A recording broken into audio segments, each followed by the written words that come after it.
Gravação iniciada. Dando sequência à nossa pauta de julgamento da manhã do dia 23 de março, agora nós vamos ao item 28 da pauta, fertilizante Heringer.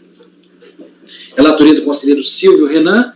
Teremos a sustentação oral da doutora Ana Cristina Ferreira. Eu peço, então, ao apoio para convidar a advogada, a patrona do contribuinte, a ingressar na sala. Ok, presidente, farei a convocação.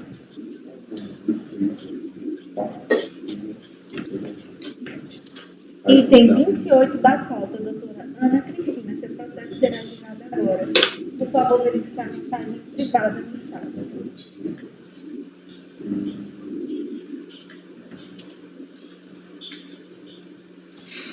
Gente, eu não estou vendo ninguém, tá? Então, só para avisar. Mais atrás você tem pedida, né? No da Iveco, né? Os da Iveco, é. Eu, inclusive, me declarei suspeito no primeiro da Iveco, que não é o mesmo, né? Que é do escritório, pelo menos a princípio era do escritório do meu orientador, só que ele foi retirado de pauta. Até o Marcos Borges. Exato. Teve um que foi retirado. Isso, é que é outro escritório. Vai ter suplente, presidente? A Sabrina era no Só Vaga, né? E o Marcos Borges seria na minha, na outra. Só que ele não precisou, eu dispensei o Marcos Borges. É para a gente não correr o risco, quando levar o voto, de esquecer essa informação do suplente, do impedimento da conselheira. Onde a gente poderia registrar isso? Na ata fica registrado, né?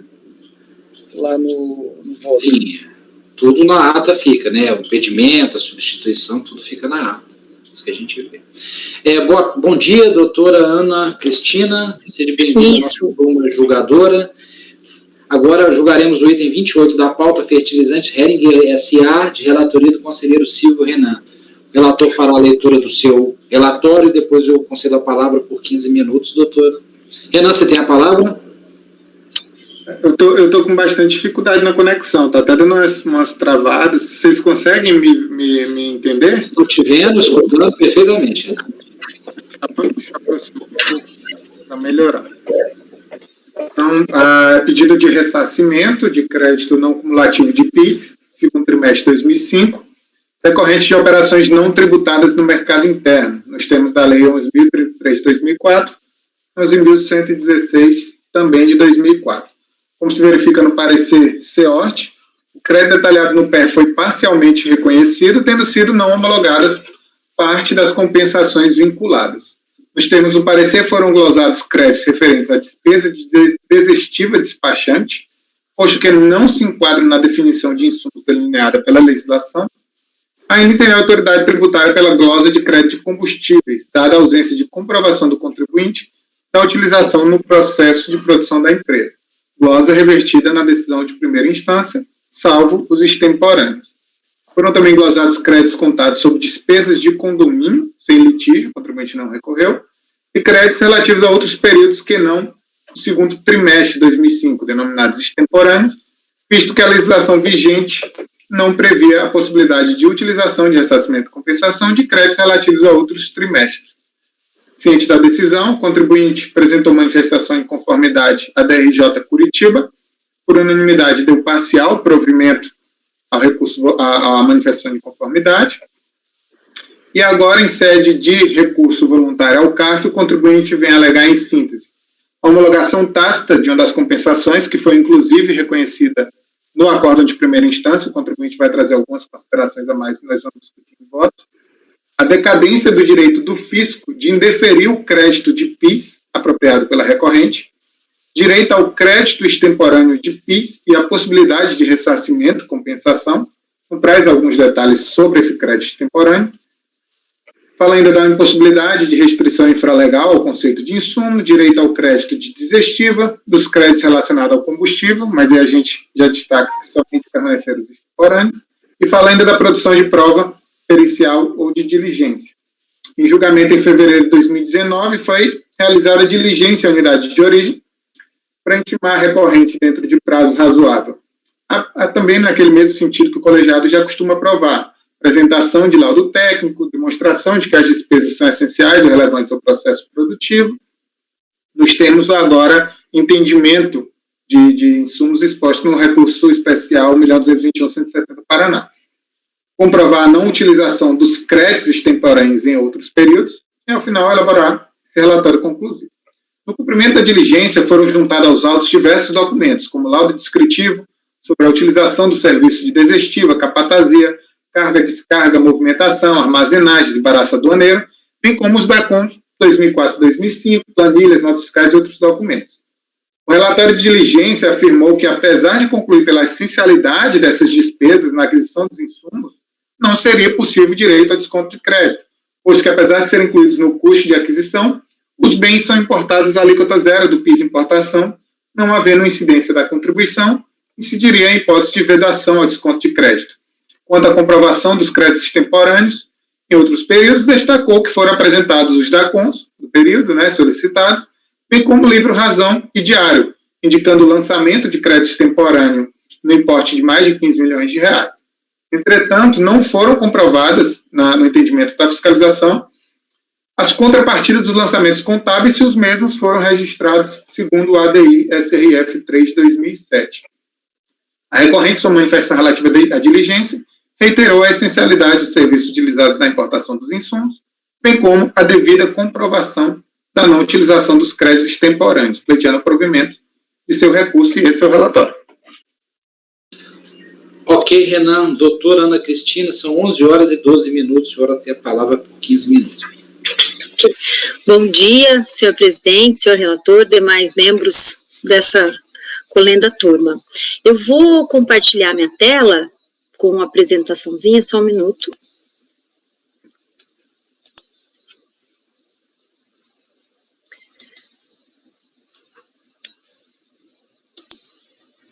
Está aparecendo para vocês? Sim, está aparecendo. Fertilizantes Eringer, é o PowerPoint? Não, está aparecendo um documento Word, doutora. Escrito representação e o nosso nome. Tá.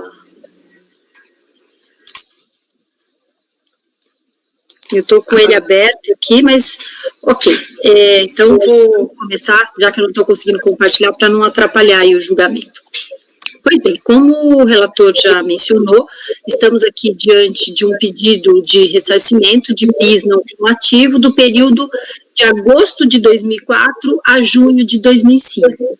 E os créditos glosados foram serviços de desestiva, o combustível utilizado na industrialização, que já foi revertido pela DRJ, doutora, por gentileza. Alguém está com o microfone aberto, está dando eco. Alguém está com o microfone aberto. Eu peço para todo mundo silenciar o microfone. Presidente, obrigado. Se não fosse compartilhar a tela, seria interessante parar o compartilhamento, não? Isso, doutoras. Pronto, tirei, vamos ver se melhora. Então, tivemos aí esses serviços que foram glosados, como eu estava falando, que é o da desestiva, o combustível que já foi revertido pela DRJ, os aluguéis que nem foram impugnados, e a vedação, a apropriação dos créditos extemporâneos do período de agosto de 2004 a março de 2005. Os pontos principais aqui que eu vou trazer, em que pesem ter outras razões aqui do recurso voluntário, é exatamente a questão da essencialidade desses serviços de desestiva para a industrialização da empresa e também a desnecessidade de um pedido de ressarcimento para cada trimestre calendário relacionado a esse período que foi de agosto de 2004 a 2005.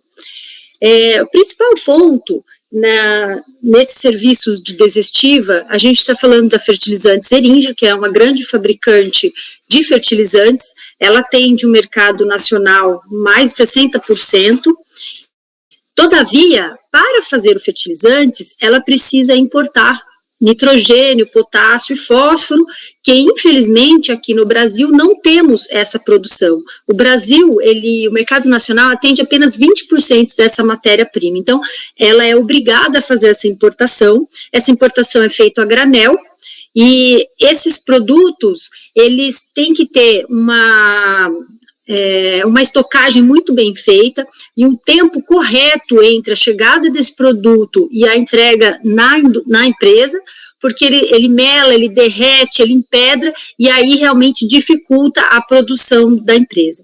Então, esse serviço de desestiva é completamente essencial para a atividade dela, porque sem essa mercadoria, sem a matéria-prima, ela não faria, por certo, os fertilizantes. Então, fica claro e demonstrado a essencialidade desse serviço para a aquisição desses produtos para a empresa. O tema desestiva não é novo para o CARF, nós sabemos, temos decisões da Câmara Superior que reconhecem a possibilidade de tomada desse crédito, temos vários acordos, eu trouxe aqui na minha apresentação que infelizmente não consegui compartilhar com os senhores. Temos vários acordos, entre eles o 9303008645, que é da sessão de maio de 2019 da Câmara Superior, com o conselheiro relator Rodrigo da Costa Poças, enfim, são diversos acordos nesse sentido. Temos também, em relação à própria Heringer, casos que já transitaram em julgado no CARF. A gente tem 2 processos que são idênticos ao caso aqui hoje, que todos foram favoráveis à contribuinte, que chegaram até a Câmara Superior e foi mantido, então, a reversão dessas glosas. Como bem disse o relator, na diligência que foi determinada, a própria fiscalização, ela reconhece a essencialidade desses produtos para a atividade da empresa, entretanto, ele entende que não poderia dar direito ao crédito, porque esse insumo, né, o fósforo, o potássio, eles são sujeitos à alíquota zero. Entretanto, sabemos que isso não é um impedimento para que esse crédito possa ser tomado pela empresa. Inclusive, temos decisões dessa mesma turma, na época da relatoria da Maria Aparecida, que era a relatora desse caso, quem determinou aí a diligência, em que, na época, 6 conselheiros que estavam nesse julgamento atuam ainda hoje, e é o acórdão 3402007188, em que determinou-se que o fato dos insumos serem alíquota zero, não há esse impedimento para o creditamento em relação aos serviços portuários. É da sessão de 17 de dezembro de 2019. Da mesma forma, a própria Câmara Superior tem no acórdão 9303007620, que também acata a possibilidade da tomada de crédito de PIS e COFINS sobre despesas com fretes relativos a transporte de mercadorias sujeitos à alíquota zero, no caso até seria fertilizantes, então um caso muito parecido aqui com o da recorrente. A questão da essencialidade, então, fica comprovado, seja pela a diligência fiscal, os laudos trazidos aos autos, como pela própria atividade dela, e também a falta de, de proibição para que a gente possa tomar o crédito em relação a essa matéria-prima que é adquirida a alíquota zero, como bem já tem aí muitas decisões desse colém do tribunal. Além disso, com relação à trimestralidade, a diligência, ela pediu para que fosse comprovado que esses créditos não haviam sido utilizados nos trimestres anteriores, e é importante a gente frisar aqui que nosso período, ele vai de agosto de 2004 a junho de 2006. Por quê? Porque somente com a Lei 11.033 de 2004 é que permitiu a manutenção do crédito para os produtos tributados à alíquota zero, como é o caso dos fertilizantes. Então, até aquele período, na promulgação dessa lei, ela sequer poderia manter esses créditos. Aí veio a lei de 18 de maio de 2005, a lei 11.116 de 2005, que permitiu a tomada desse crédito que era já ultrapassado do período anterior, motivo pelo qual ela só pôde fazer esse lançamento em junho de 2006. E fez também com base no artigo 3º da própria lei da COFINS, que é a 10.833, que no artigo 3º, parágrafo 4º, o crédito não apropriado em determinado mês poderá sê-lo nos meses subsequentes. Portanto, não há vedação legal para que a empresa pudesse fazer esse lançamento no segundo trimestre de 2005. De certo, a lei quando previu que fosse feito a cada trimestre, era para que pudesse possibilitar um controle e também que não todo mês os contribuintes pudessem fazer uso desses créditos.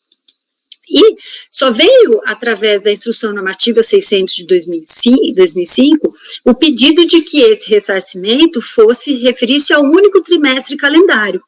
E, de fato, ainda que a gente entenda que esses créditos relativos ao período anterior, ele só foi lançado naquele trimestre. Então, de certa forma, a empresa também respeitou, porque sequer ela poderia ter lançado antes esse crédito, em razão da vedação à tomada do próprio crédito.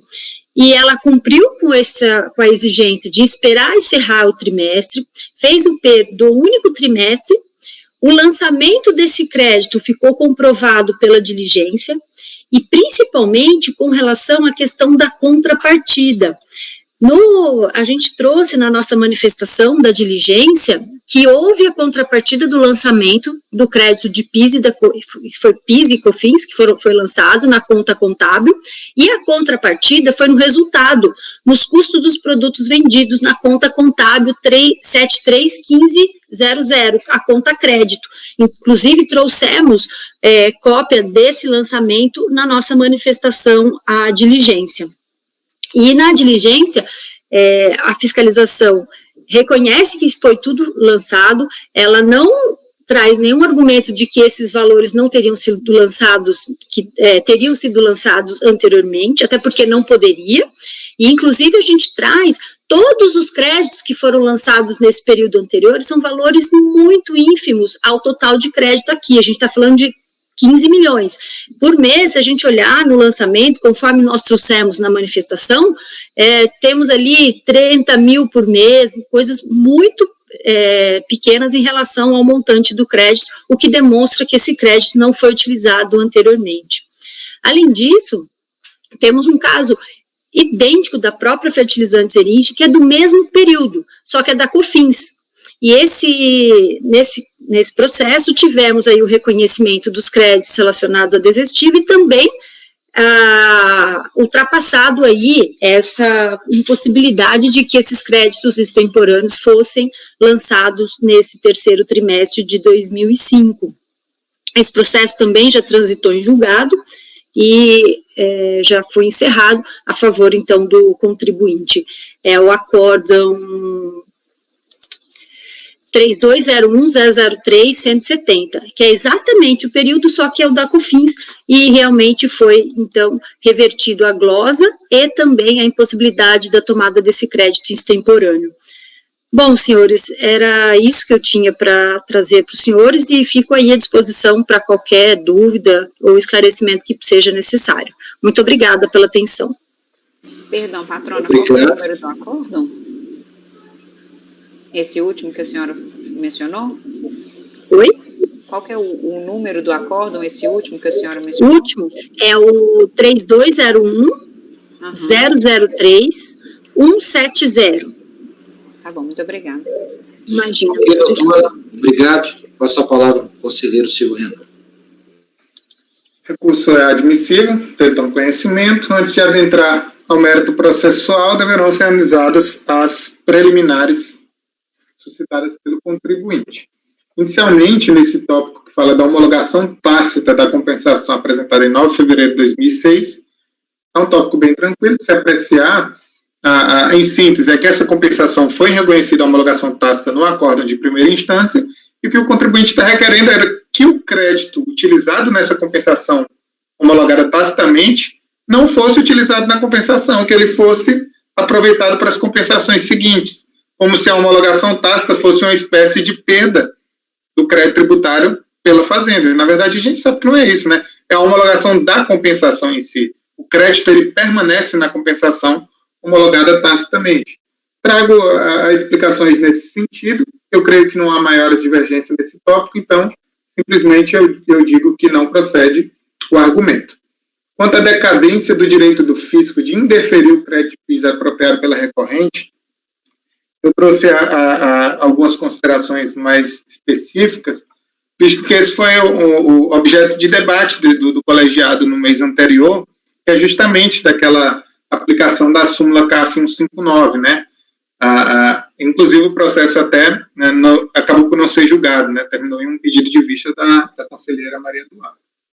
Então, de que nesse ponto a recorrente traz que reconheceu os créditos pleiteados, tanto relativo ao segundo trimestre de 2005, objeto do PER, como os relativos ao terceiro e quarto trimestre de 2004 e primeiro trimestre de 2005, somente em junho de 2005, tendo o fisco até 30 de junho de 2010, portanto, ela entende que o fisco teria 5 anos da declaração desse crédito em DACOM para glosar ou não os créditos declarados naquele DACOM.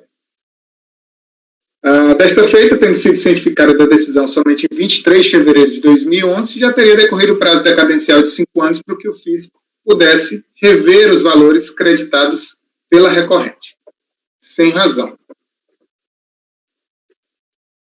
Apesar de decorrer o prazo decadencial para a realização de um eventual lançamento relativo ao período do segundo trimestre de 2005, não é o que ocorre no presente caso. Aqui tem-se nada mais do que a resposta do fisco a um pedido de ressarcimento apresentado pelo contribuinte em 8 de fevereiro de 2006. E, para apreciação desse PER, desse pedido de ressarcimento, não corre prazo decadencial ou de homologação tácita. O prazo que, via de regra, permeia das discussões refere-se aos 5 anos da homologação tácita das compensações que exige do fisco a apreciação do crédito utilizado nas DECOM, sob pena de sua validação de forma tácita. Não é por acaso que em inúmeros processos julgados nesse conselho, eu estou citando vários processos que nós julgamos, em que a gente fala, olha, na verdade o contribuinte está solicitando a homologação tácita, mas isso aqui é um PER. E PER a gente sabe não homologa tacitamente. O fisco não tem aquele prazo para apreciar os créditos do PER. A gente só verifica o prazo das DECOM, e é isso que eu estou citando. Entretanto, a análise do contribuinte nesse tópico foge aos prazos previstos na declaração de compensação. No seu entendimento, o crédito declarado, seja no PER ou na DECOM, estaria vinculado a outro prazo, decadencial, para análise do fisco, 5 anos da apuração do crédito em DACOM.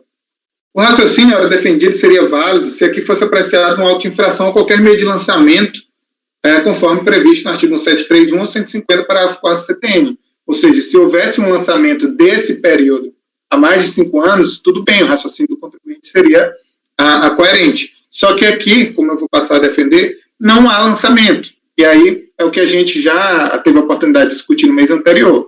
É um pedido de ressarcimento, glosa de crédito, não há lançamento. E é o que eu trago até negritado, né? Não se pode confundir a apreciação de um pedido do contribuinte com a atividade de lançamento previsto no Código Tributário Nacional. Admitir tal posicionamento acabaria por criar um novo prazo para apreciação do crédito, inclusive das DECOMP, não previsto na legislação em vigor.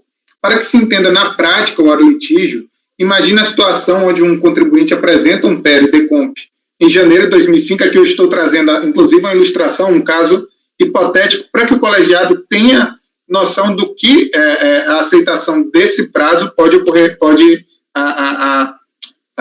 resultar na prática, né? Então, imagine que o contribuinte apresente um PER-DECOMP em janeiro de 2015 relativo a um crédito de fevereiro de 2010. Ele ainda estaria no prazo, não teria decorrido 5 anos da apuração do crédito.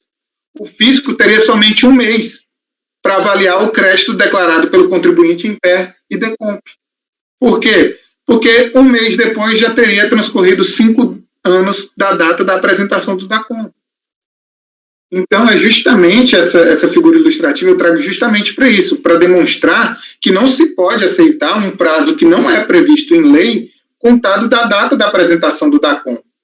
A data o prazo que é estabelecido pela legislação, especificamente pela Lei 9.430, é o prazo de homologação tácita, que é contado da data da apresentação da DECOMP, que aí faz todo sentido, que é o momento que aquele crédito é oposto à fazenda pública, é declarado, e o fisco terá um prazo ali para apreciar. Se não aprecia no prazo de 5 anos da DECOMP, aquela compensação é declarada, homologada de forma tácita.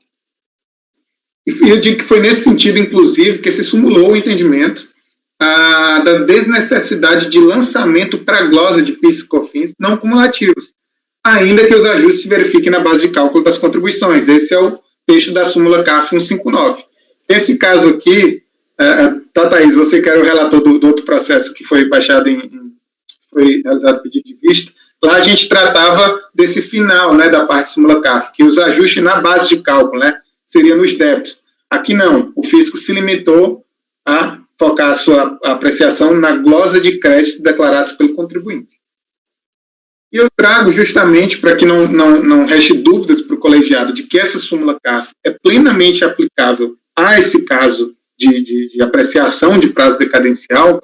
Um dos precedentes que é citado pela súmula, ele faz justamente a utilização do texto da súmula na apuração desse prazo que estamos agora discutindo. Eu peço vinho para o colegiado para ler um trecho da decisão desse acórdão precedente da súmula.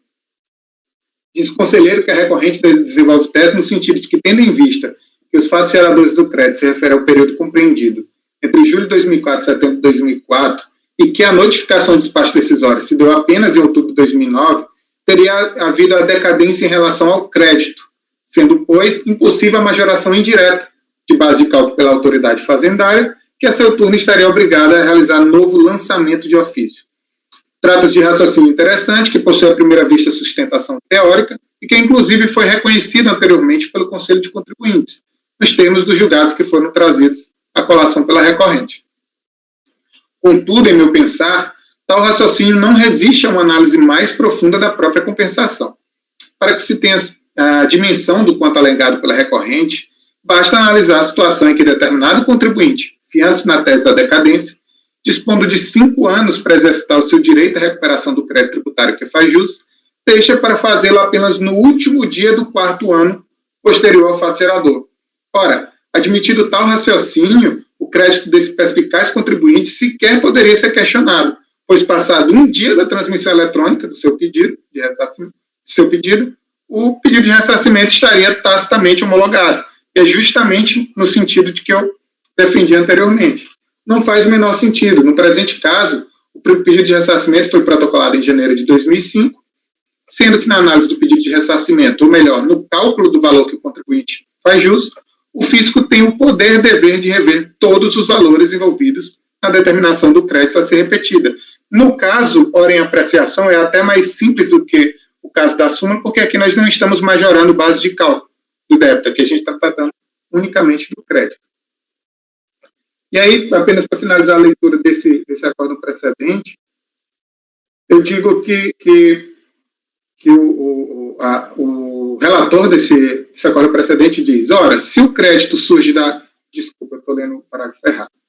Diz que a fiscalização, a análise do pedido formulado envolve a quantificação, a análise de legitimidade do crédito, que juntas configuram a liquidez do crédito e a investigação da certeza em relação a seus elementos formadores. Nesse sentido, não tenho como concordar que a alegação de decadência ventilada pela recorrente e sequer da necessidade de lançamento de ofício no presente caso, pois que a incorporação de valores na base de cálculo do PIS se deu na determinação do crédito objeto de ressarcimento.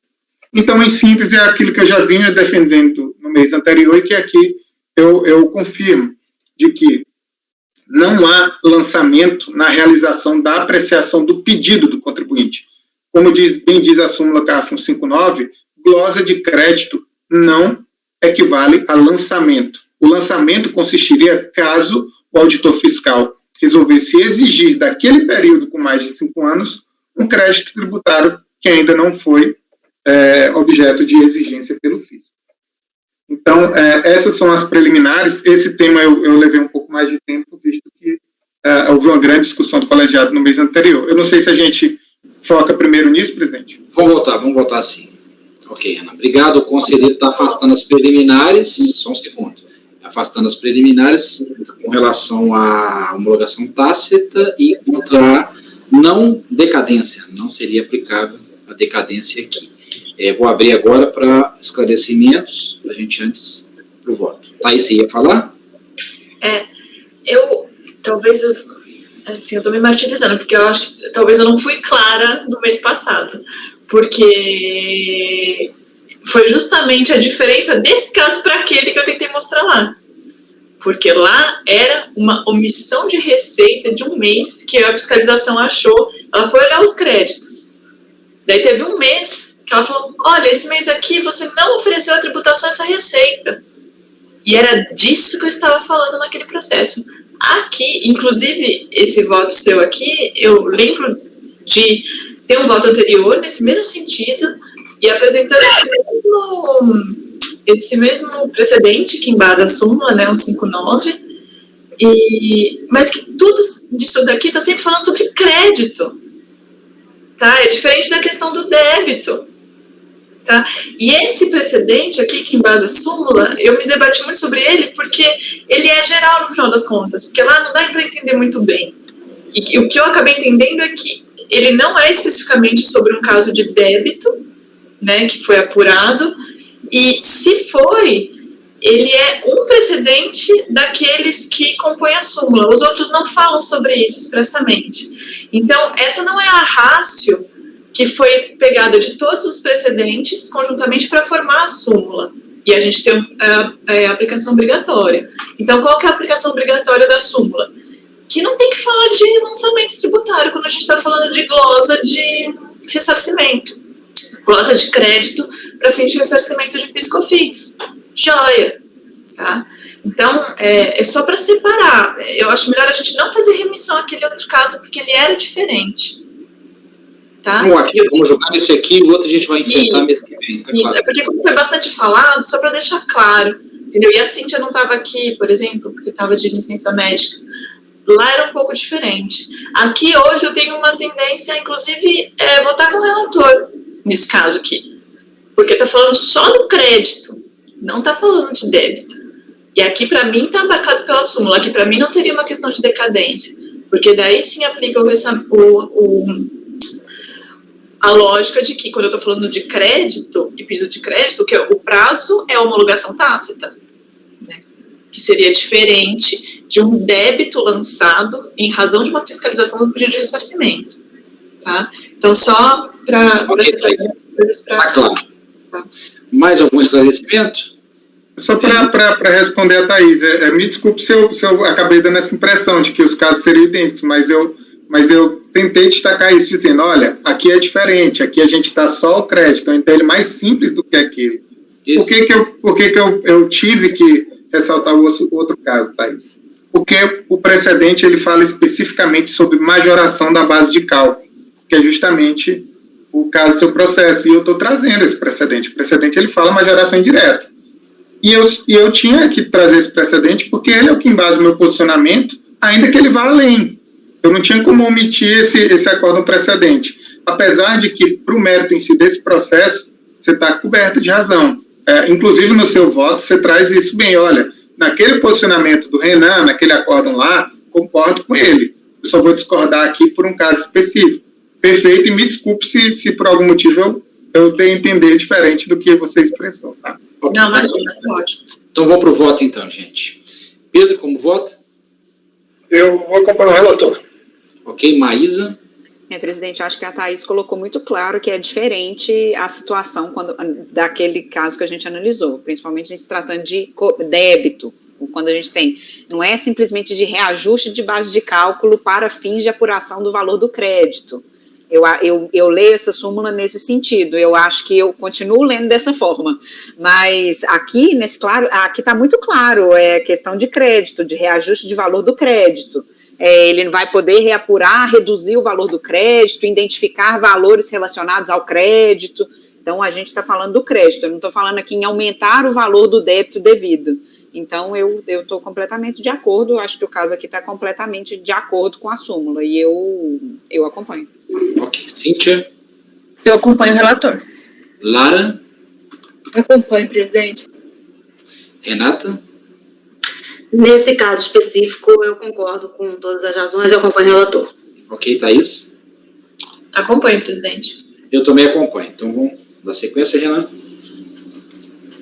No mérito, trago inicialmente aquela nossa consideração que sempre fazemos sobre os critérios da essencialidade e relevância, recurso especial do STJ.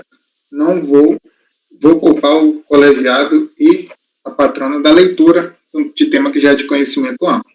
Trago de início a transcrição de parte do laudo técnico, explicando os serviços que foram glosados pelo auditor fiscal. Então, a desestiva, carga e descarga. Apenas um parênteses que eu gostaria de expor para o colegiado é que, normalmente, a denominação desses serviços, ele ela é modificada de acordo com o momento do processo administrativo. O fiscal vai chamar de exestiva, capatazia, carga e descarga. Quando vai no recurso do contribuinte, ele chama outro termo. Quando vem no laudo, usa um termo diferente. Então, você acaba meio que, em um momento ou outro, utilizando termos diferentes, mas que se relacionam ao mesmo serviço. Em síntese, é o serviço de desestiva, que é carga e descarga, o serviço de armazenagem, tá? Então, esse frete municipal eu trago apenas para que o colegiado tenha ciência de como é o processo produtivo do contribuinte, mas crédito de frete em si não está sendo discutido aqui nesse processo. Então, tem a desestiva, a armazenagem e o desembaraço, que seria o serviço de despachante aduaneiro, né, de PJ. Ó.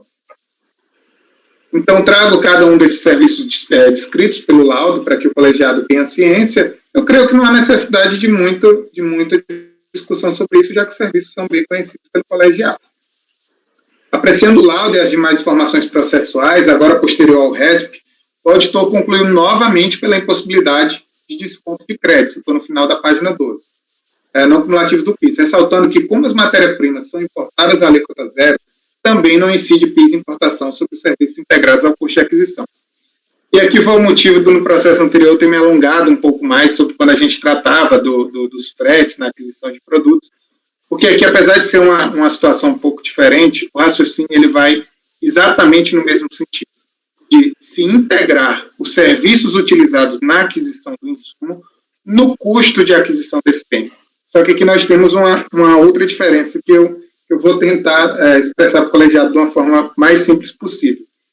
Nesse ponto desse processo, se eu admitir, eu vou chamar agora de serviços portuários, tá? Como uma genérico. Se eu admitir a inclusão desses serviços portuários no custo de aquisição desse bem importado, eu tenho que falar aqui de crédito de PIS importação. Muda, inclusive, a lei que rege o crédito que a gente está discutindo.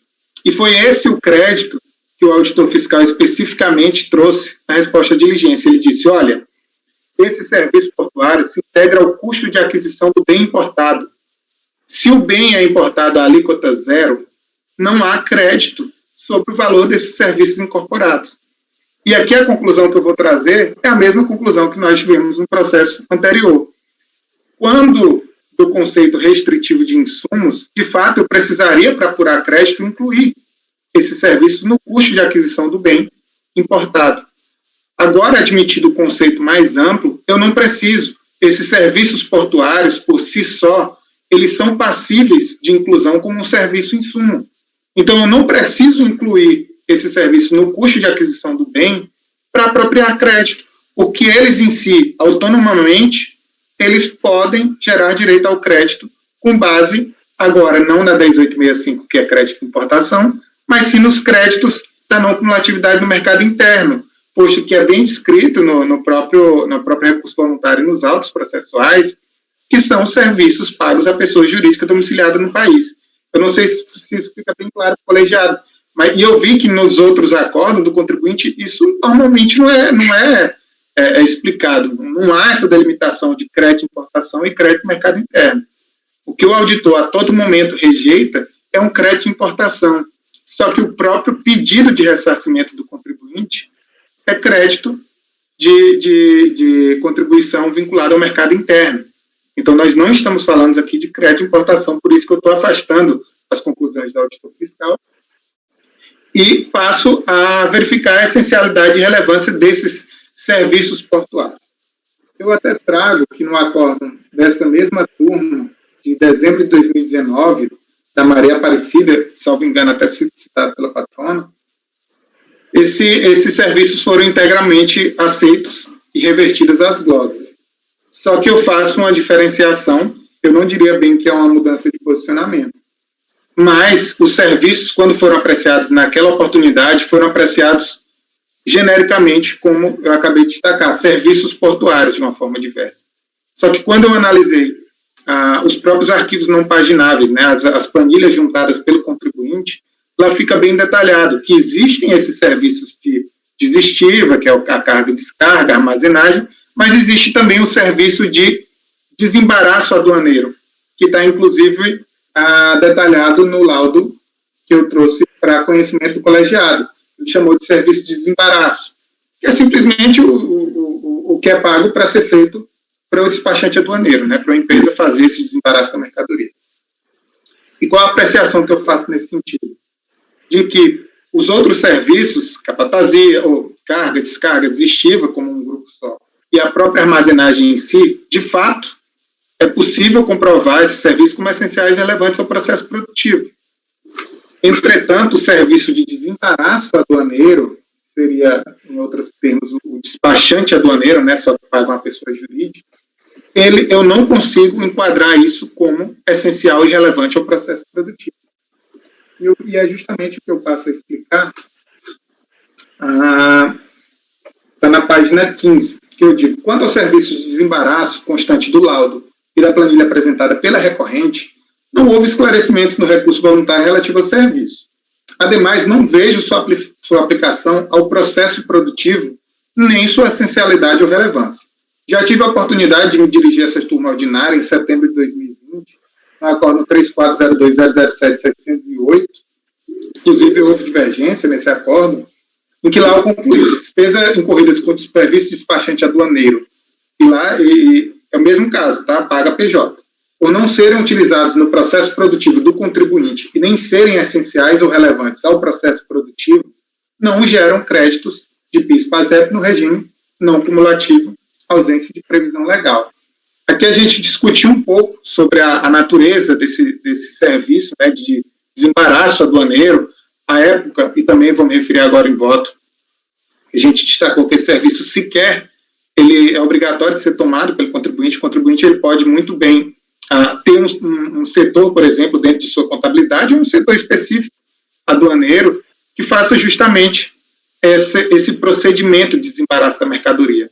O que eu vou trazer é que esse serviço de desembaraço, ele se aproxima muito mais às atividades meio do contribuinte, como contabilidade, setor jurídico, do que essencialmente um serviço prestado essencial ou relevante ao processo produtivo. Eu lembro que naquela discussão nós tratamos inclusive da tese de subtração, por isso que eu trouxe também aqui em meu voto, que se você subtrair o serviço de despachante aduaneiro, desembaraço aduaneiro, dessa cadeia contribuinte, o produto da mesma forma vai ser desembaraçado. Ele simplesmente não é obrigatório de ser tomado pelo contribuinte. Não há alteração na produção em virtude desse serviço não ter sido tomado, eventualmente. Então, seja porque ele não é aplicado no processo produtivo em si, ou seja, ele se aproxima muito mais de uma atividade média, seja porque ele não é essencial ou relevante ao processo produtivo, eu entendo que não cabe o desconto de créditos não cumulativos da contribuição sobre, especificamente, esses serviços de desembaraço aduaneiro. Trago um acórdão precedente de turma extraordinária justamente nesse sentido, quase que idêntico ao posicionamento, e pelo exposto de que devem ser mantidas as glosas relacionadas ao serviço de desembaraço das mercadorias. E aí vou passar os créditos temporâneos, não sei se a gente... Eu vou votar esse, acho que é preferível votar esse. Isso aqui eu confesso que eu estou pensando, estou na dúvida aqui com relação a... O que ele é valor aduaneiro, né? Isso integra o valor aduaneiro. E aqui eu não tenho mais... Aqui eu tenho uma alíquota zero.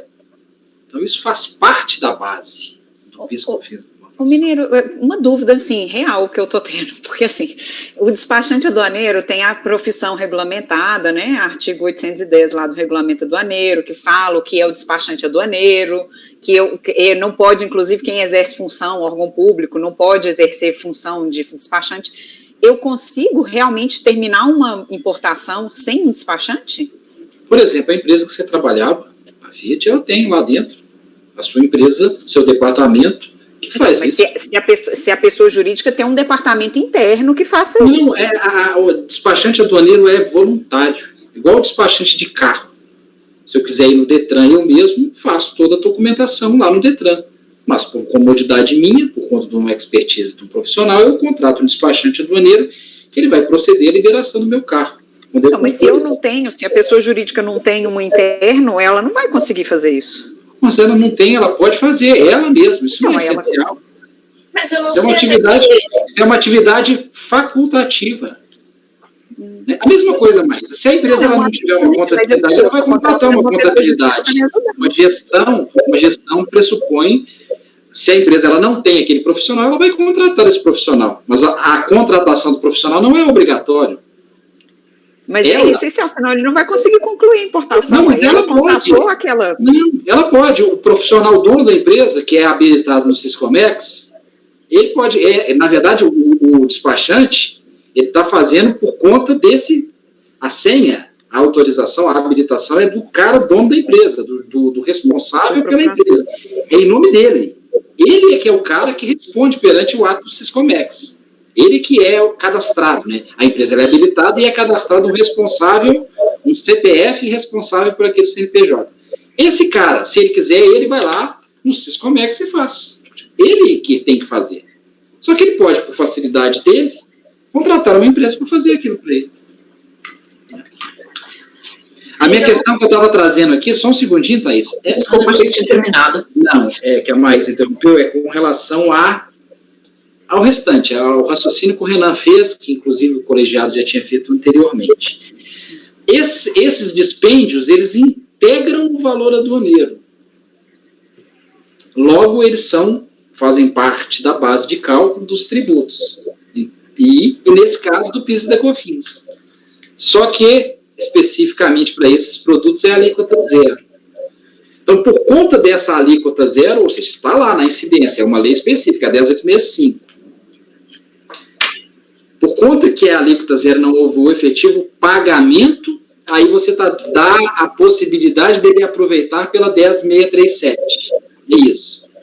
Então, no caso, se tivesse havido o pagamento, não teria a questão, ele não poderia aproveitar. Ele pode aproveitar ou por cá ou por cá. É esse seu entendimento, é isso, Renan?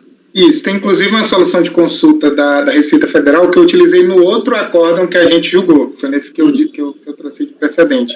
A Receita Federal ela faz uma ampla explicação sobre esses serviços, eles estarem uma zona cinzenta, né, entre o que é importação e o que é um serviço prestado no mercado interno. Normalmente esse assunto não vem à discussão do colegiado, o colegiado simplesmente aprecia como essencialidade e relevância da 10637 e esquece que existe a 10865.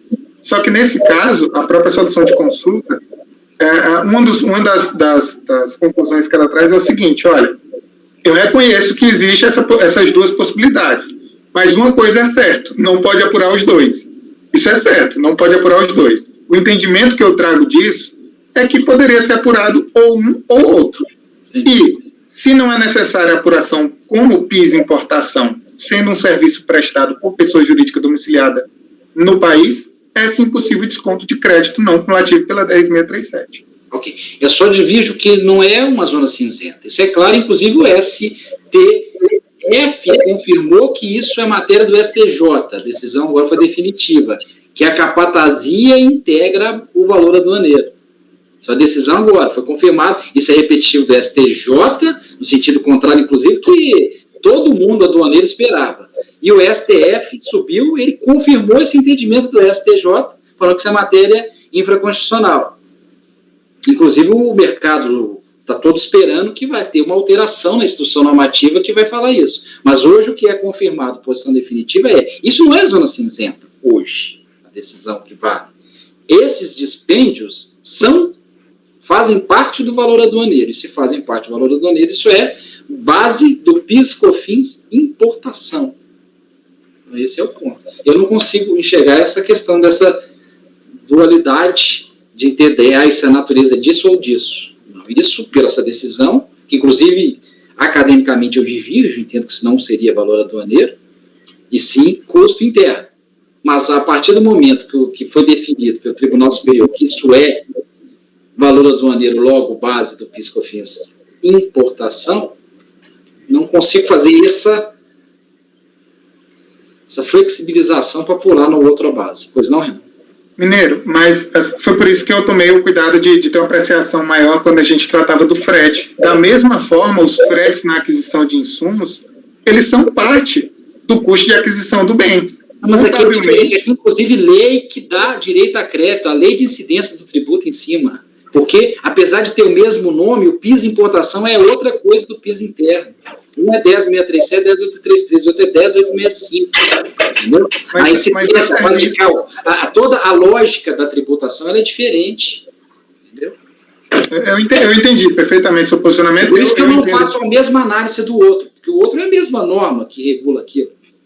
Aqui eu tenho diferente, eu entendo que, inclusive, são tributos diferentes. Né? O PIS e COFINS de importação é outro tributo. Né? Não incide sobre a receita bruta.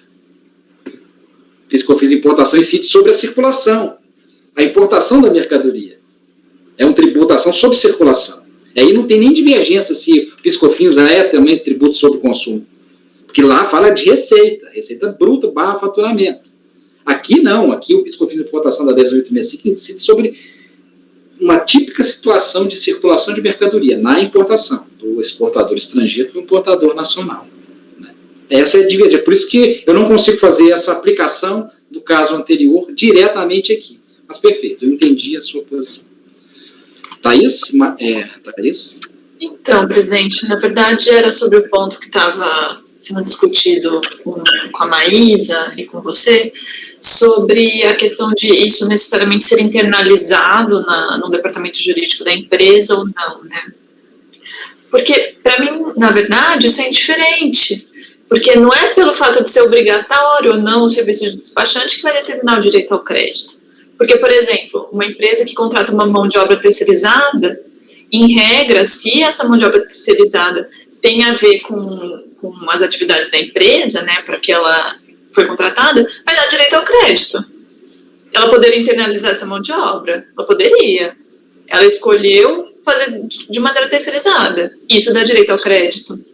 Então, assim, eu não vejo muito sentido... Talvez seja o teste de subtração. Talvez é o teste de subtração que o Renan quer dizer, entendeu? Eu estou tirando. Isso continua fazendo o produto da mesma forma? Continua. É esse que é o ponto. Sim, mas daí qual que é o ponto? Que daí tem precedente do CARF nesse sentido. Eu lembro de eu fazer voto sobre isso naqueles casos da TAM, que eram muitos que a gente analisou nesse colegiado, né, que era de relatoria da Maria Aparecida na época. É que se a empresa ela não tem como métier o comércio internacional, aquilo para ela é algo estranho, entendeu? Então, ela se vê obrigada a fazer essa contratação do despachante aduaneiro. Ela não é obrigada a internalizar essa logística e esse custo. E a partir do momento que ela o faz, porque ela depende desses insumos importados, como que eu posso considerar que isso pode ser subtraído, que isso não é relevante? Entendi. Eu acho que o seu entendimento é mais ou menos o seguinte: terceirizar é facultativo, mas a atividade em si ela é essencial. Isso. Pode ser através do despachante ou através de um profissional interno.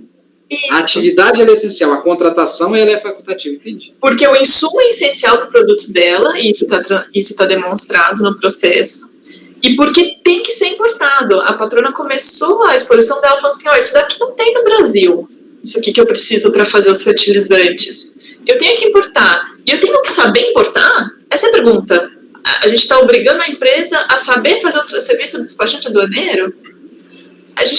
Isso não faz sentido. Ela tem que poder contratar esse serviço, e a partir desse momento que o serviço é essencial para a produção dela, como que eu não vou dar o direito ao crédito? Para mim, o raciocínio é esse.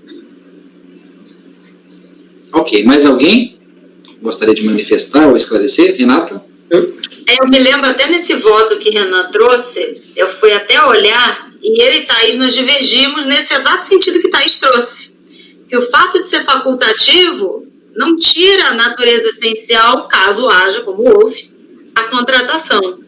Então, eu também me manifesto aí dentro da linha como Maísa e Thaís vem se manifestando. Fala, Maísa, pode falar. Porque a partir do momento que eu contratei, eu preciso daquele serviço, vocês entenderam? É por isso que eu te perguntei, Mineiro, se tem como eu fazer sem, porque se eu contratei, é porque eu preciso dele. Eu tenho dificuldade de trazer esse raciocínio do teste de subtração para esse caso, porque assim, Se, a partir do momento que eu tive que contratar, porque eu não tenho expertise e eu precisei contratar, a Receita regulamenta o despachante aduaneiro, não é uma profissão assim completamente desleixada, pode fazer, qualquer pessoa pode fazer, não, você precisa da expertise. Então, a partir do momento que eu contratei uma pessoa, ela passou a ser essencial para mim, enquanto pessoa jurídica, para aquela pessoa jurídica que contratou.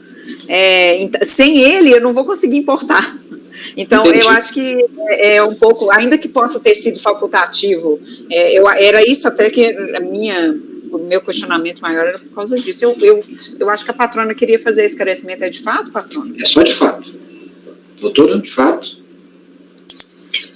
Nessa linha, eu queria só esclarecer em relação ao porto e o navio, porque a essencialidade do despachante, se a documentação não está pronta no momento certo, o navio, ele volta para a fila, e isso, como eu disse no começo, pelo produto ser a granel e ele melar, que é esse potássio, esse fósforo, ele perde a propriedade para fazer o fertilizante, então ele tem que seguir certinho, tem que estar com o documento pronto na hora, senão o navio vai para a fila, e às vezes fica mais de 20 dias para voltar para fazer a desestiva e tudo mais. Ok, obrigado, doutora. Renan? Só para finalizar, eu posso até entender o raciocínio desenvolvido por todos os colegas que manifestaram divergência, mas eu só acho, então, que a gente tem que começar também a prestigiar as outras atividades que são realizadas pela empresa. Vamos também prestigiar um assessor de marketing, um assessor jurídico, contabilidade. Poxa, porque também se eu não tiver um mandado de segurança pronto ali na hora que a mercadoria chegar, se eu souber que vai ter algum problema, eu também não vou conseguir liberar a mercadoria. Então, se é para prestigiar uma atividade que eu entendo fora do processo produtivo, por isso que eu trouxe os 2 pontos. Eu fiz a tese de subtração, mas eu também disse, isso aqui é uma atividade meio, isso não é processo produtivo. Então, se nós vamos prestigiar essa profissão regulamentada, vamos prestigiar todas.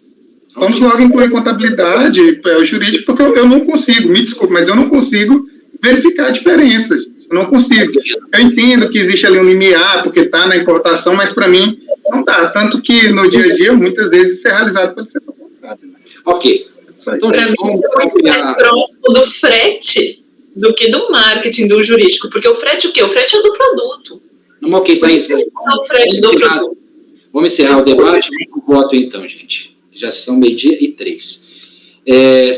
Então, o conselheiro, ele está dando... Você está negando, né, Renan, aqui tudo, né? Não, você está concedendo com relação às despesas portuárias. Você chama de despesas portuárias. E você exclui disso o despachante aduaneiro. Perfeito. Ok. Pedro?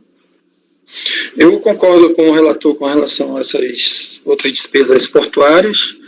E com relação ao despachante, eu já me manifestei no mesmo sentido, e voto meu, e eu mantenho essa minha posição. Então, eu acompanho o relator também, com relação ao despachante. Despesa com o despachante aduaneiro. Então, o porto você está concedendo e o despachante você está negando. Ok, perfeito. Isso.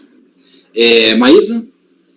Eu vou abrir divergência, presidente, para conceder, inclusive, para despachantes também. Eu não vejo da mesma forma como contabilidade, advocacia, da forma como o relator está buscando fazer essa aproximação. Eu acho que, quando a gente está tratando de importação, a gente tem uma diferença muito grande, e principalmente para essa questão de expertise e a necessidade de ter esse contato mais próximo com a Receita, etc. Então, eu não consigo visualizar da mesma forma como um serviço simples administrativo, e então eu vou conceder esse crédito para despachante. Ok, perfeito.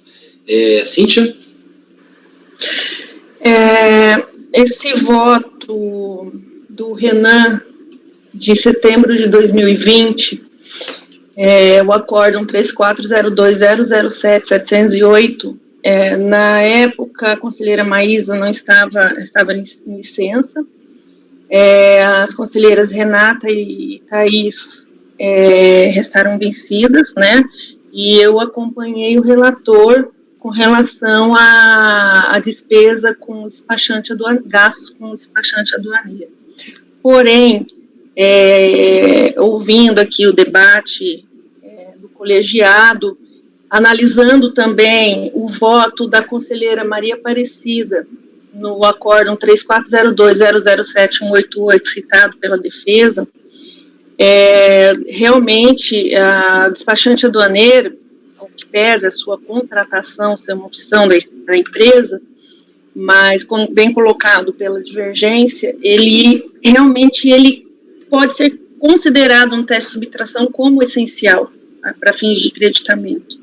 Então, por conta dessas colocações que foram feitas aqui e já demonstrado, inclusive, pela divergência aberta, eu vou mudar o meu posicionamento e vou acompanhar a divergência com relação também para que seja permitido o gasto com relação ao despachante aduaneiro. Tá, você está concedendo os dois casos. Os dois casos. E com despacho aduaneiro. Perfeito, Cíntia. Então, agora, depois da Cíntia, é a Lara. Oi, Lara. Ô, presidente, vou acompanhar o relator nos dois itens, tá? Ok, perfeito. Você está concedendo no porto e está negando no despachante. Agora, Renata.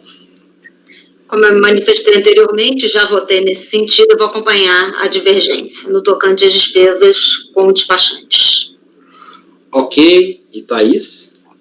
Presidente, como já pude aí fazer as minhas colocações, eu vou acompanhar a divergência com relação ao despachante aduaneiro. No mais, acompanho o relator.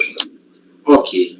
Eu vou acompanhar o relator contra o despachante negando e vou negar também contra as despesas portuárias, que eu entendo que isso aí é base do PIS e COFINS de importação, da 10865. Não posso fazer essa interpretação analógica conforme o conselheiro relator fez. Então, aqui eu estou negando provimento nas duas situações. Isso faz parte do valor aduaneiro e não crédito do PIS e COFINS insumo, da 10865, 10833 e 10637. Então, como é que nós ficamos aqui? Presidente, posso retificar meu voto para te acompanhar?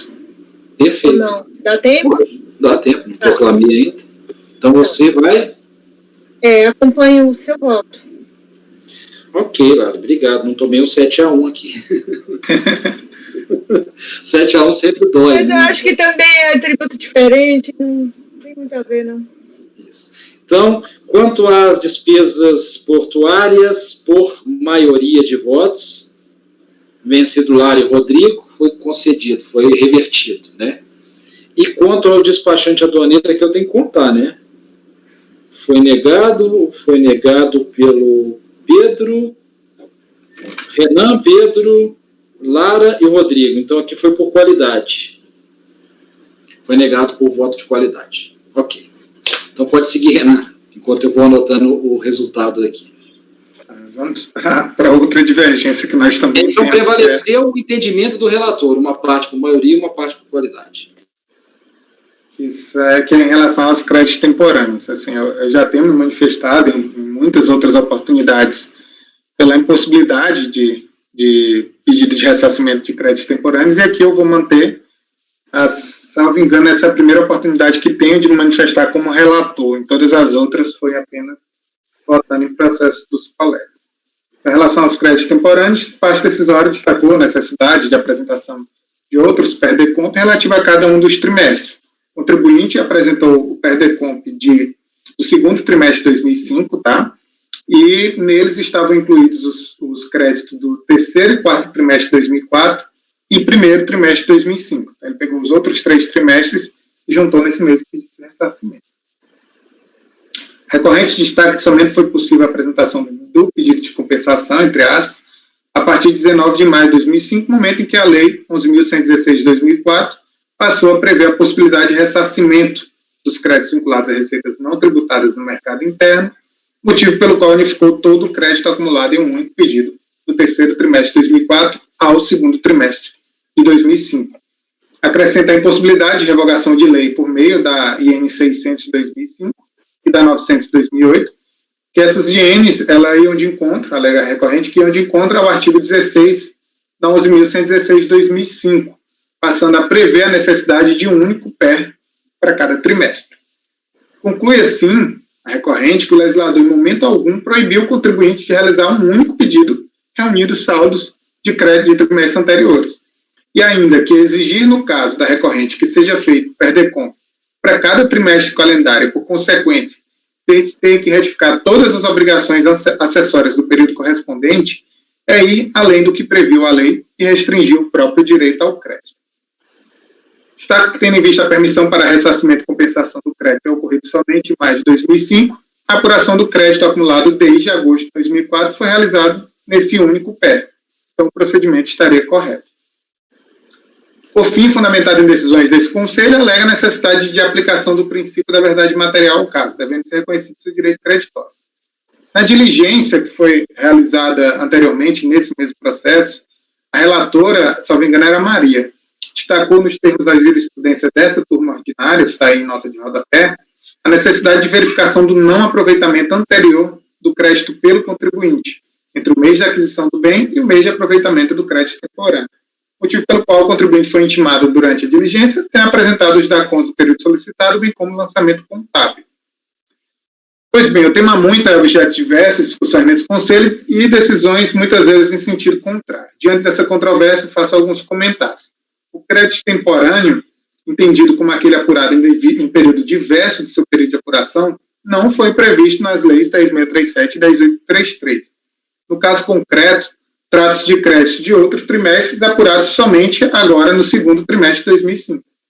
De pronto, observam-se dois pontos centrais intimamente relacionados, que é se esse crédito deveria ter sido apurado de fato em outro trimestre, que foi o que o contribuinte fez, e se seria possível a apresentação de um único pé.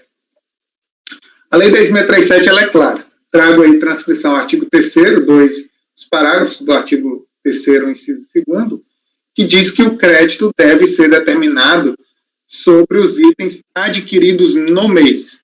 Então, isso, para mim, é expressa disposição legal. O crédito é relativo à aquisição realizada no mês. Então, não há essa possibilidade de você fazer uma apuração de um crédito relativo a períodos anteriores. O texto expresso da lei não deixa margem a outras interpretações. O crédito é apurado somente em relação aos bens adquiridos no mês, tanto admitir a apuração de crédito de 2004 somente em 2005, vai de encontro à própria lei instituidora da contribuição. A previsão legal, longe de constituir mera formalidade, é essencial para permitir o controle de utilização dos créditos da contribuição. Afinal, se fosse possibilitada a apuração do crédito em qualquer período, a critério do contribuinte, a atividade fiscalizatória restaria inviabilizada, exigindo do fisco análise de até 5 anos de atividade para recompor o crédito de um único trimestre, como dito, inviável. A jurisprudência da Câmara Superior, e aí essa jurisprudência mais recente, né, da Câmara Superior, que inclusive lá foi rejeitado essa apuração do crédito temporâneo, o fundamento da decisão específico era que a necessidade de retificação dos DACONs relativos ao período do crédito extemporâneo. Então, se aqui estamos tratando de crédito 2004, o entendimento atual da Câmara Superior diz que deveriam ser retificados aqueles DACONs. Esse é um dos pontos que eu vou trazer também, concordando com a Câmara Superior. Eu trago uma mais, que além de ser necessária essa retificação, o pedido deveria ser único. É um pedido para cada trimestre, de acordo com a própria legislação. E o entendimento que eu vou fazer aqui, poupando o colegiado da leitura integral do voto, é exatamente o mesmo raciocínio que foi traçado nesse acordo da Câmara Superior. Como que foi o raciocínio desse precedente? Utilizou-se a Lei 9.430, que na Lei 9.430, o parágrafo 10º, ou 14º, de acordo com o tempo, ele previu que a Secretaria da Receita Federal disciplinará o disposto nesse artigo. Então, a própria lei, ela faz a exigência dessa regulamentação por parte da Receita Federal. E é o raciocínio da Câmara Superior, que aqui adoto, que foi justamente no exercício dessa competência estabelecida na Lei 9.430, que a Receita Federal elaborou a Instrução Normativa 600, 2005, que era vigente à época, que falava expressamente no artigo 22, parágrafo 3º, cada pedido de ressarcimento deverá referir-se a um único trimestre calendário. A única diferença da conclusão que eu estou tendo aqui para a Câmara Superior é que lá traçou-se o mesmo raciocínio, mas não se concluiu que deveria ser um único pedido de ressarcimento. Não me pergunte o motivo, eu não consegui entender bem o raciocínio. A conclusão da Câmara Superior foi uma só. É necessária a retificação dos DACONs. Aqui eu vou além. Além de ser necessária a retificação dos DACONs, a IN trouxe a previsão, que é um único pé para cada trimestre calendário. E a lei, como dito, está exercendo a competência que foi expressamente estabelecida na Lei 9.430. Então, trago a decisão da Câmara Superior, O tema em si é bem conhecido pelo colegiado, então eu entendo que talvez nos esclarecimentos a gente pode até discutir mais a fundo se for o caso. Entendo assim que, além da impossibilidade de apuração de crédito temporâneo, sem a retificação dos DACONs, a um ponto, também não é possível sua solicitação em um único pé, nos termos da Lei 11.116, 9.430 e N600. Ademais, vale destacar que, nos termos da diligência fiscal, apesar de ser verificado o lançamento dos créditos temporâneos, não foram comprovadas as contrapartidas desse lançamento contábil se os mesmos foram registrados segundo a ADI SRF 3/2007. Talvez eu vou precisar até de um ajuste aqui. Na verdade, a contrapartida, como bem exposto pela patrona, de fato, há o lançamento do crédito temporâneo em contrapartida no CPV, né, nos custos dos produtos vendidos. Tentando explicar de uma maneira mais simples. O que é esse ADI SRF 3/2007? É o seguinte, olha, se você reconhece esse tributo como recuperável, você vai ter que excluir ele do custo dos produtos, já que ele é um tributo recuperável. E foi justamente o que o contribuinte fez no lucro contábil. Ocorre que, quando você faz esse ajuste no custo de produção, você aumenta o lucro do contribuinte, portanto, você aumenta a base de cálculo do imposto de renda e da contribuição social. O que o auditor pediu para o contribuinte foi o seguinte, olha, esse lançamento tem que majorar a base de cálculo do IRPJ e da CSLL. E foi isso que o auditor tentou colocar como requisito não cumprido. Na verdade, o lançamento que o contribuinte traz, ao meu ver, comprova que, de fato, foi realizada a contrapartida no custo dos produtos vendidos, que estaria ok, de acordo com a DSRF 3/2007. Entretanto, o que eu trago é que eu não observei nos autos se a DCTF foi retificada para aumento de eventual pagamento a maior desses tributos, que é justamente a exigência do ADI. Se você está reconhecendo esse tributo recuperável, você tem que majorar a base de cálculo do IRPJ e CSLL, porque isso vai deixar de ser deduzido. Então, é nesse ponto só a ausência de DCTF que eu trago. Mas quanto à demonstração da contrapartida, que foi um dos pontos da diligência, de fato, eu vou até, não ficou muito claro no meu voto, eu vou até informar que foi sim demonstrada a contrapartida, tá? Além da contrapartida, o contribuinte traz os DACONs do período que foi solicitado pela Maria à época, em que comprovaria, em tese, a não utilização desses créditos no período, tá? Então, trago a questão dos DACONs e, para concluir, trago uma apreciação, porque eu sei que isso vai ser o objeto do debate, que é o artigo 3º, parágrafo 4 da 10.833. A patrona trouxe nas argumentações agora, na defesa oral, apesar disso não estar constante, do recurso voluntário, que é, via de regra, sempre que se aprecia crédito extemporâneo, a defesa de quem traz como possível esse crédito extemporâneo é a utilização do artigo 3º, parágrafo 4 da 10.833. O que esse dispositivo diz? Que o crédito não aproveitado, e aí destaca o termo aproveitado, o crédito não aproveitado em determinado mês poderá sê-lo nos meses subsequentes. O raciocínio de quem entende a possibilidade do crédito temporâneo é tentar identificar nesse aproveitado o apurado. E aqui eu trago para o colegiado, sempre defendi isso, que há uma diferença enorme, gigantesca entre aproveitar um crédito e apurar um crédito. Aproveitar o crédito, isso é permitido desde o DACON, é permitido hoje com a FD. O contribuinte, sempre que ele apura um crédito ao final de um período, ele pode sim levar aquele crédito para o período subsequente e abater das contribuições devidas. Agora, entre você aproveitar esse crédito nos períodos seguintes para abater o débito e você pedir o ressarcimento dele como se fosse um crédito de outro período, ou seja, um extemporâneo, isso, para mim, como a gente já expôs, não está previsto na norma, não é isso que traz o artigo 3º, parágrafo 4º. Então, nesse sentido, por tudo exposto, voto por dar parcial provimento, recurso voluntário para reverter as glosas sobre os serviços de desistível, armazenagem e movimentação de carga, relativo ao segundo trimestre de 2005, é como voto, presidente. Ok, está faltando a gente debater, então, com relação aos créditos extemporâneos. Abertos os debates aí, quem quer pedir algum esclarecimento, Thaís? Esse assunto é exatamente como o relator colocou. É um vai e volta de jurisprudência disso. Não existe uma posição firme, tá?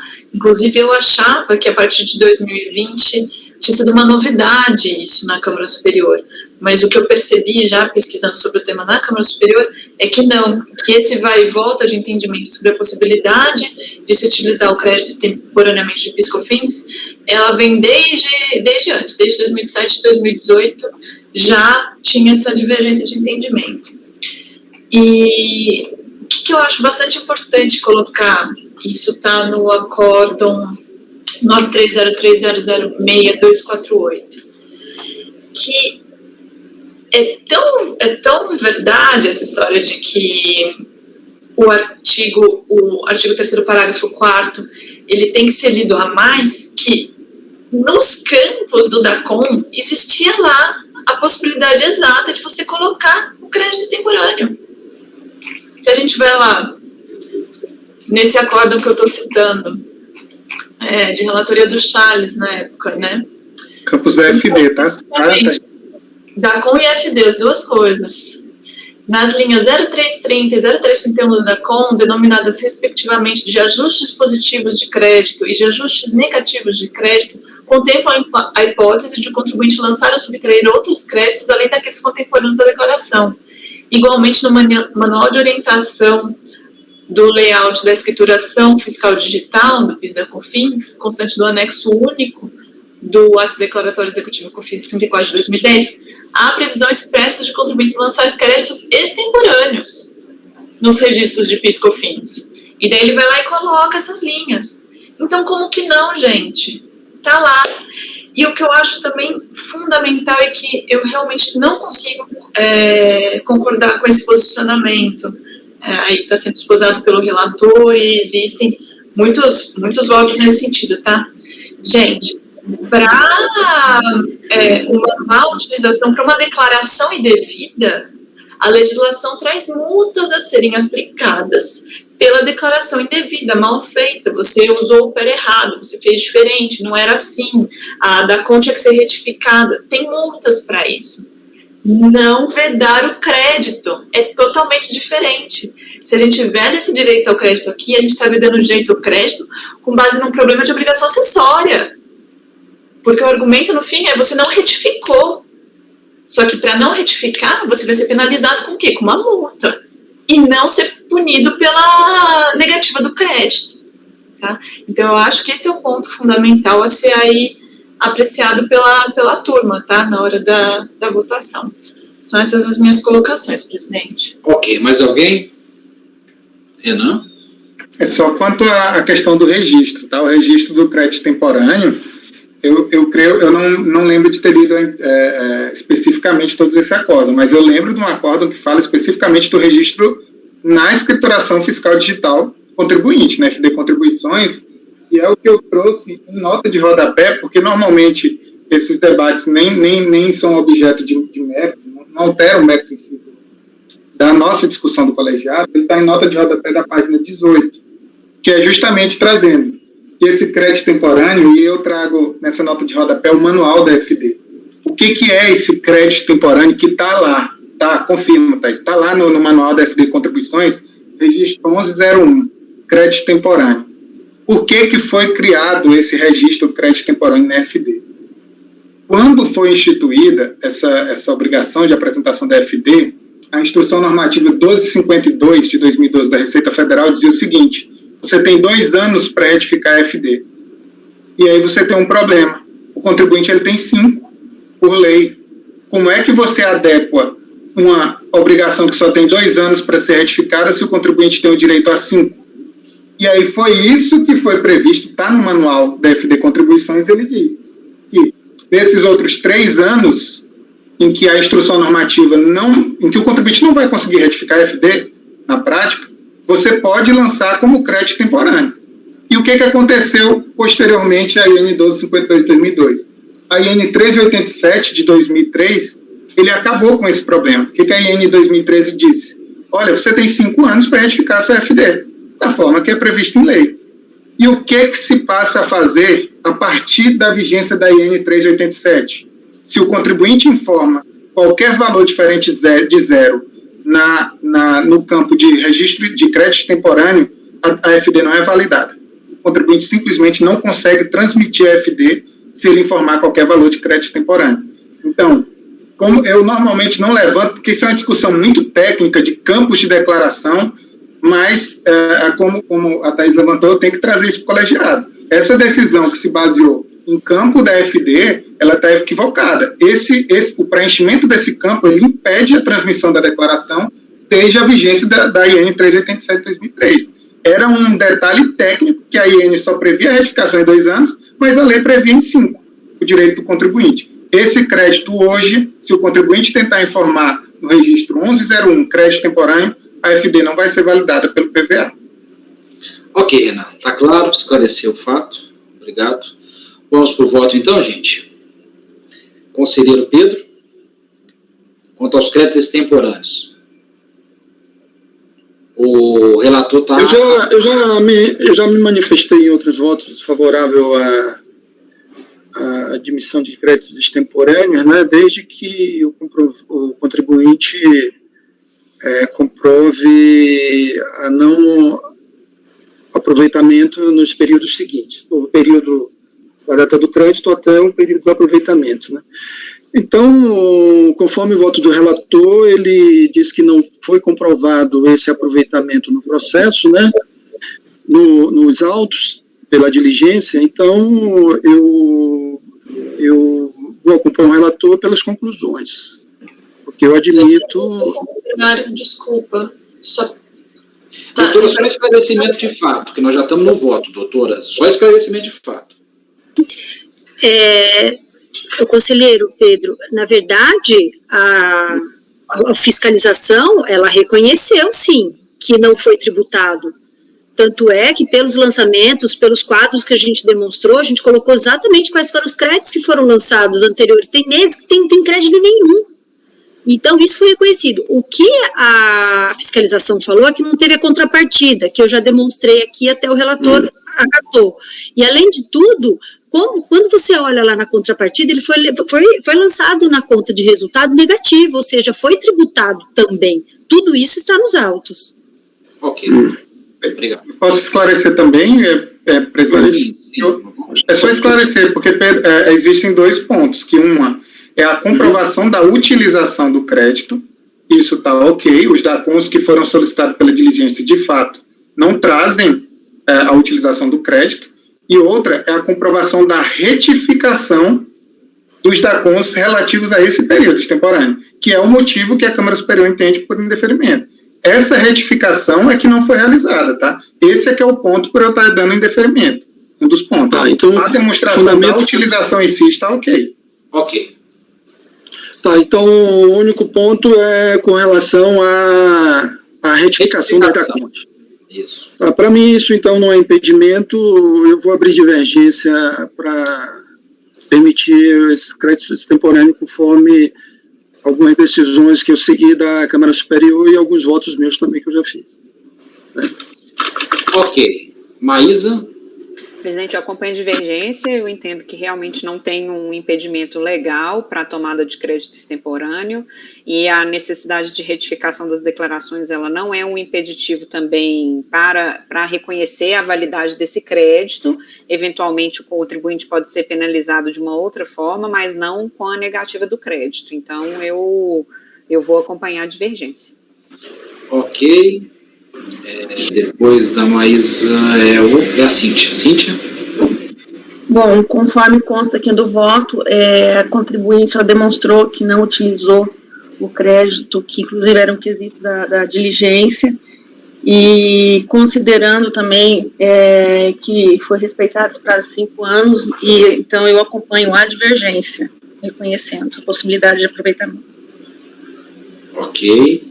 Lara? Eu vou acompanhar a divergência, presidente. Também reconheço a possibilidade de aproveitamento do crédito extemporâneo, desde quando demonstrado nos autos que não foi utilizado em outro momento. Ok. Renata? Eu acompanho a divergência também, pelos motivos já expostos. Thaís? Presidente, já fiz minhas considerações, eu acompanho a divergência. Ok. E eu vou acompanhar o relator pela exigência de retificação aí da declaração. Então, aqui vai ser dado provimento por maioria de votos para reverter as glosas quanto aos créditos extemporâneos. Vencidos conselheiros Silvio Renan e Rodrigo Mineiro. Designado, quem se habilita? Aqui pode ser Thaís, Maísa, Cíntia, Renata. Não precisa de ser o Pedro. Eu faço, presidente. Ok, designado, Thaís. Obrigado, Thaís. Então, eu vou proclamar o resultado. Deixa eu só colocar essa última parte aqui.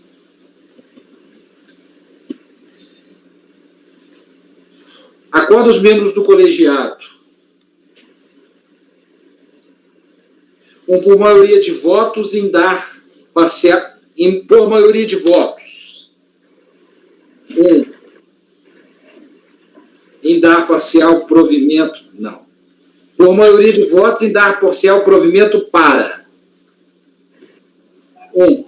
reverter as glosas sobre os serviços de desestiva, armazenagem e movimentação de cargas relativos ao segundo trimestre de 2005, vencidos os conselheiros Lara e Rodrigo. 2, reverter as glosas sobre os créditos extemporâneos.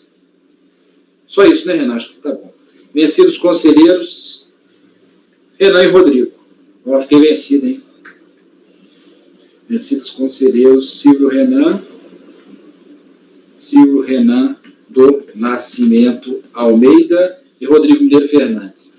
2, maiúsculo, pelo voto de qualidade, negar provimento quanto às despesas com serviços de desembaraço aduaneiro. Vencidas conselheiras Maísa, Cíntia, Renata e Thaís. Fez sustentação oral a patrona, doutora Ana Cristina Ferreira, OAB. De qual estado, doutora? São Paulo. OAB São Paulo, 165417. Ok, doutora? Então, com isso, a gente encerra esse processo. Obrigado, doutora Ana Cristina. Até a próxima oportunidade. Eu que agradeço a atenção de todos. Uma boa tarde. Até mais. E, dado adiantada a hora, eu peço, então, a Patrícia para encerrar a gravação.